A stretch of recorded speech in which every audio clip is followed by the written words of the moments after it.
Hello students, in this video we will learn how to calculate multiple correlation.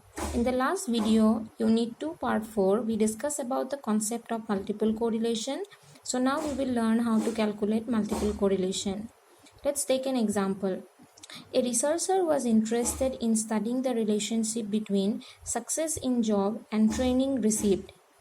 So you can see that the relationship between success in job and training received. So this success in job and training received are the two variables. He collected data and treated them as two main variables, and then he added a third variable, interest. It can be measured with the help of any interest inventory.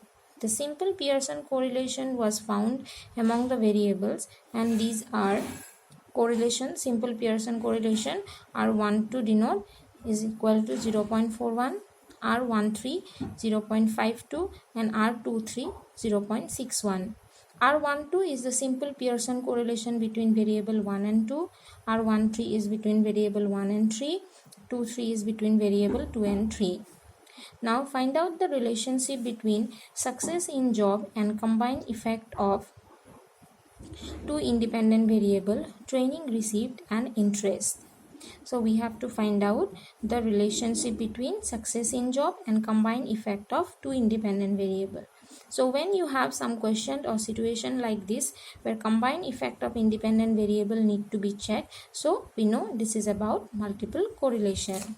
So in the solution we will write down that given values R12 0.41, R13 0.50, and R23 0.16. Now the formula to calculate multiple correlation is R13. We will write down it like I already have said that we will denote multiple correlation with capital R. So R1.23. So the variable which are mentioned after the decimal, this is the decimal, so these are the independent variable and this single is the dependent variable.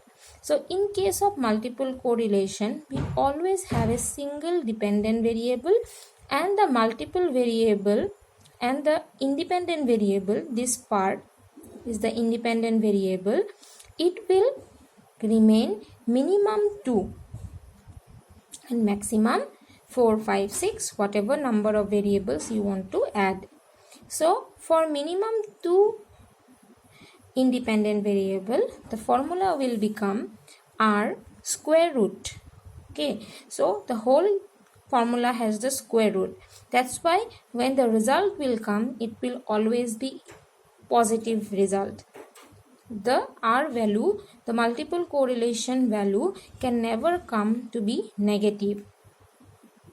So the square root of R12 square plus R13 square minus 2 into R12 into R13 into R23 divided by 1 minus R23 square.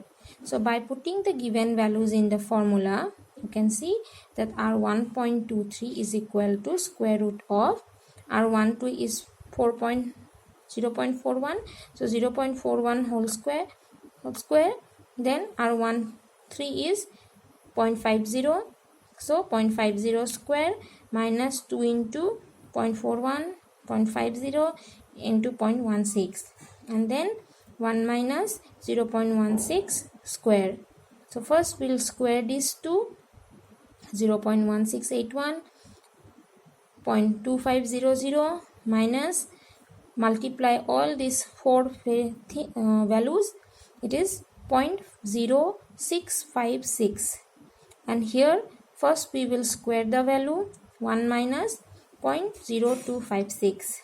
Now here in the above denominator we will first plus these two value, added these two value, so 4181, then from that we will subtract this value, and then in the here we will minus the value from 1. Next what we will do,